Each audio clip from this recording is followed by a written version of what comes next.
जय राम जी की। श्री वाल्मीकि रामायण अयोध्या कांड 57वां सर्ग। सुमंत्र का अयोध्या को लौटना। उनके मुख से श्री राम का संदेश सुनकर पूर्ववासियों का विलाप। राजा दशरथ और कौसल्या की मूर्छा तथा अंतःपुर की रानियों का आर्तनाद। इधर जब श्री राम गंगा के दक्षिण तट पर उतर गए तब गुह दुख से व्याकुल हो सुमंत्र के साथ बड़ी देर तक बातचीत करता रहा।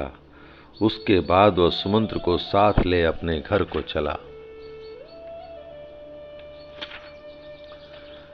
उन सब श्री रामचंद्र जी का प्रयाग में भरद्वाज के आश्रम पर जाना, मुनि के द्वारा सत्कार पाना तथा चित्रकूट पर्वत पर पहुंचना, ये सब वृतांत श्रृंगवेर के निवासी गुप्तचरों ने देखे और लौटकर गुह को इन बातों से अवगत कराया। इन सब बातों को जानकर सुमंत्र गुह से विदा ले अपने उत्तम घोड़ों को रथ में जोतकर अयोध्या की ओर ही लौट पड़े। उस समय उनके मन में बड़ा दुख हो रहा था।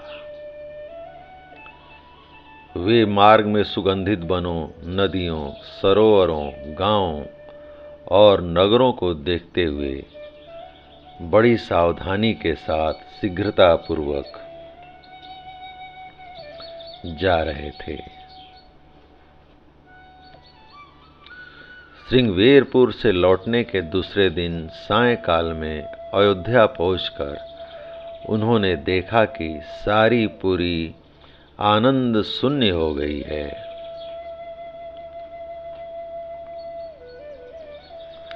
वहां कहीं एक शब्द भी सुनाई नहीं देता था। सारी पुरी ऐसी नीरव थी मानो मनुष्यों से सूनी हो गई हो। अयोध्या की ऐसी दशा देखकर सुमंत्र के मन में बड़ा दुख हुआ। वे शोक के वेग से पीड़ित हो इस प्रकार चिंता करने लगे, कहीं ऐसा तो नहीं हुआ कि श्री राम के विरह जनित संताप के दुख से व्यथित हो हाथी, घोड़े, मनुष्य और महाराज सहित सारी अयोध्यापुरी शोकाग्नि से दग्ध हो गई हो। इसी चिंता में पड़े हुए सारथी सुमंत्र ने शीघ्रगामी घोड़ों द्वारा नगर द्वार पर पहुंचकर तुरंत ही पुरी के भीतर प्रवेश किया। सुमंत्र को देखकर सैकड़ों और हजारों पुरवासी मनुष्य दौड़े आए और श्री राम कहाँ है यह पूछते हुए उनके रथ के साथ साथ दौड़ने लगे। उस समय सुमंत्र ने उन लोगों से कहा, सज्जनों, मैं गंगा जी के किनारे तक श्री रघुनाथ जी के साथ गया था। वहां से उन धर्मनिष्ठ महात्मा ने मुझे लौट जाने की आज्ञा दी, अतः मैं उनसे विदा लेकर यहाँ लौट आया हूँ।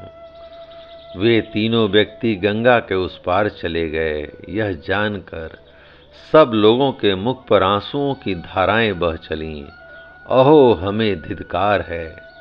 ऐसा कहकर वे लंबी सांसें खींचते और हा राम की पुकार मचाते हुए जोर जोर से करुण क्रंदन करने लगे।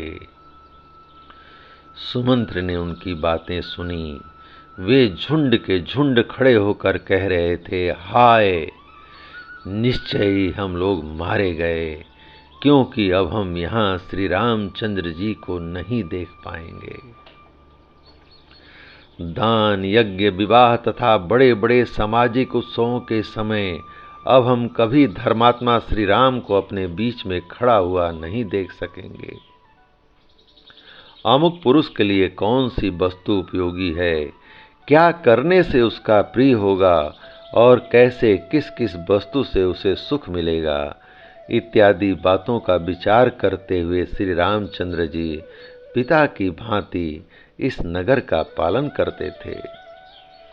बाजार के बीच से निकलते समय सारथी के कानों में स्त्रियों के रोने की आवाज सुनाई दी, जो महलों की खिड़कियों में बैठकर श्री राम के लिए ही संतप्त हो विलाप कर रही थीं। राजमार्ग के बीच से जाते हुए सुमंत्र ने कपड़े से अपना मुंह ढक लिया। वे रथ लेकर उसी भवन की ओर गए जहां राजा दशरथ मौजूद थे। राजमहल के पास पहुंचकर वे शीघ्र ही रथ से उतर पड़े और भीतर प्रवेश करके बहुत से मनुष्यों से भरी हुई 60 ड्योढ़ियों को पार कर गए।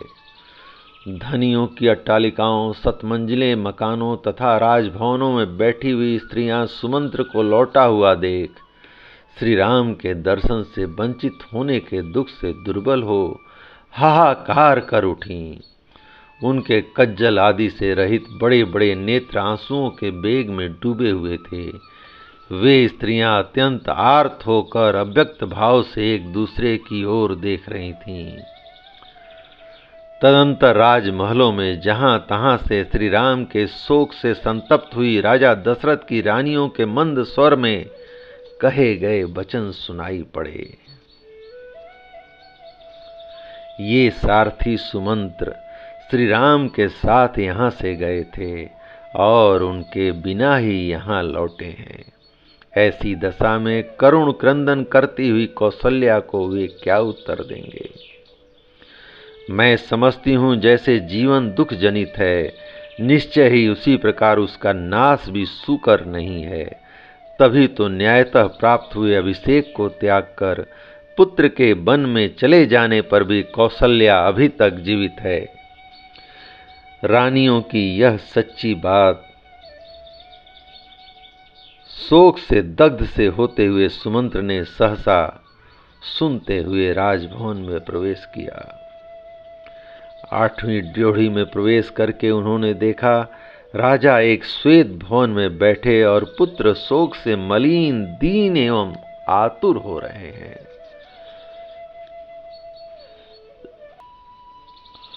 सुमंत्र ने वहां बैठे हुए महाराज के पास जाकर उन्हें प्रणाम किया और उन्हें श्री रामचंद्र जी की कही हुई बातें ज्यों की त्यों सुना दी। राजा ने चुपचाप ही वह सुन लिया। सुनकर उनका हृदय व्याकुल हो उठा।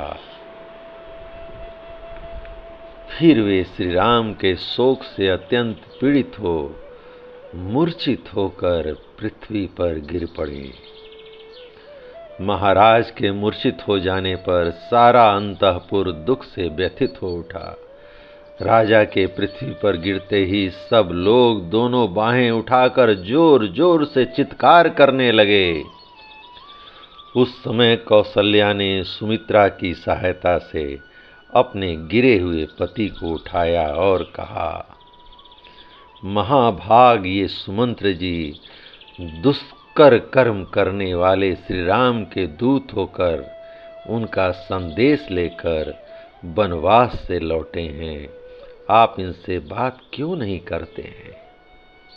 रघुनंदन, पुत्र को वनवास दे देना अन्याय है। यह अन्याय करके आप लज्जित क्यों हो रहे हैं? उठिए, आपको अपने सत्य के पालन का पुण्य प्राप्त हो। जब आप इस तरह शोक करेंगे तब आपके सहायकों का समुदाय भी आपके साथ ही नष्ट हो जाएगा। देव, आप जिसके भय से सुमंत्र जी से श्री राम का समाचार नहीं पूछ रहे हैं, वह कैकेयी यहाँ मौजूद नहीं है, अतः निर्भय होकर बात कीजिए। महाराज से ऐसा कहकर कौसल्या का गला भर आया। आंसुओं के कारण उनसे बोला नहीं गया और वे शोक से व्याकुल होकर पृथ्वी पर गिर पड़ी। इस प्रकार विलाप करती हुई कौसल्या को भूमि पर पड़ी देख और अपने पति की मूर्छित दशा पर दृष्टिपात करके सभी रानियां उन्हें चारों ओर से घेर कर रोने लगीं। अंतःपुर से उठे हुए उस आर्तनाद को देख सुनकर नगर के बूढ़े और जवान पुरुष रो पड़े। सारी स्त्रियां भी रोने लगीं। वह सारा नगर उस समय सब ओर से पुनः शोक से व्याकुल हो उठा। इस प्रकार श्री वाल्मीकि निर्मित आर्ष रामायण आदि काव्य के अयोध्या कांड का 57वां सर्ग प्रभु श्री राम की कृपा से पूर्ण हुआ। जय श्री राम, जय श्री राम, जय श्री राम।